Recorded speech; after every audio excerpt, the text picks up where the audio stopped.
ముఖ్యమంత్రిగా ప్రమాణ స్వీకారం చేసిన మరుక్షణం నుంచి పాలనా వ్యవహారాలు మొదలుపెట్టిన వైఎస్ జగన్మోహన్ రెడ్డి కొన్ని ప్రశ్నలకు తప్పనిసరిగా సమాధానం చెప్పాల్సిన అవసరం ఉంది.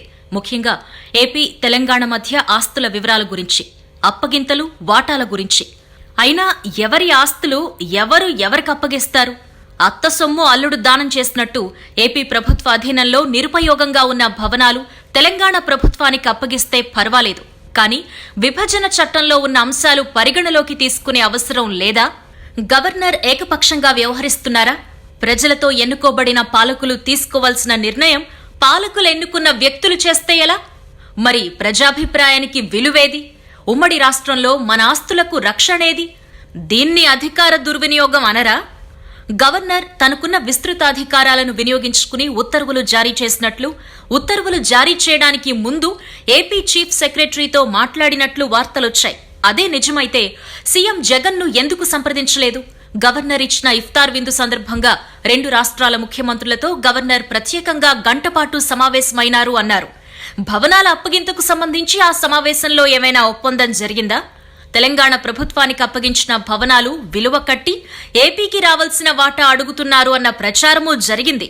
దీనిపై క్లారిటీ ఏది? ఓవైపు కేంద్రం అన్యాయం చేస్తోంది, మరోవైపు పక్క రాష్ట్రం మన ఆస్తులు తీసుకుంటోంది.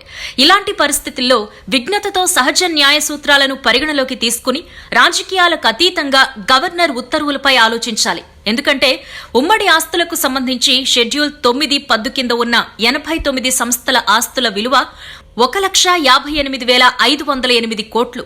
షెడ్యూల్ 10(10) కింద 142 సంస్థల ఆస్తుల విలువ 38,773 కోట్లు. మొత్తం దాదాపు 2 లక్షల కోట్ల విలువ చేసే ఉమ్మడి ఆస్తుల పంపకం సుప్రీంకోర్టు ఉన్నత విద్యా మండలికి సంబంధించిన కేసులో ఇచ్చిన తీర్పుకు అనుగుణంగా 2 రాష్ట్రాల మధ్య పంపిణీ జరగాల్సి ఉంది. ఉమ్మడి రాష్ట్రానికి సంబంధించిన 33,478 కోట్ల అప్పు 2 రాష్ట్రాల మధ్య అపరిష్కృతంగానే ఉంది. ఆ వడ్డీల భారం ఏపీపై పడుతూనే ఉందని అంటున్నారు. మరి దీనిపైనైనా సీఎం సమాధానం చెప్పాలి. ఇంకా చెప్పుకుంటూ పోతే ఢిల్లీలో ఏపీ భవనం విభజన అంశం ఒక కొలిక్కి రాలేదు. విద్యుత్ బకాయిలు, విద్యుత్ ఉద్యోగుల విభజన సమస్య పరిష్కారం కాలేదు. కృష్ణానది యాజమాన్య బోర్డు ఇంకా హైదరాబాద్ కేంద్రంగానే పనిచేస్తోంది.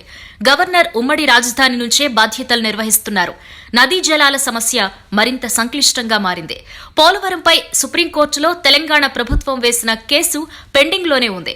పక్క రాష్ట్రంతో బాయ్ బాయ్ అంటున్న నూతన ముఖ్యమంత్రి వైఎస్ జగన్మోహన్ రెడ్డి ఈ సమస్యలన్నింటిపైన స్పష్టత ఇచ్చాక పూర్తిస్థాయి నిర్ణయాలు తీసుకుంటే మంచిది అనే అభిప్రాయాలు వ్యక్తమవుతున్నాయి.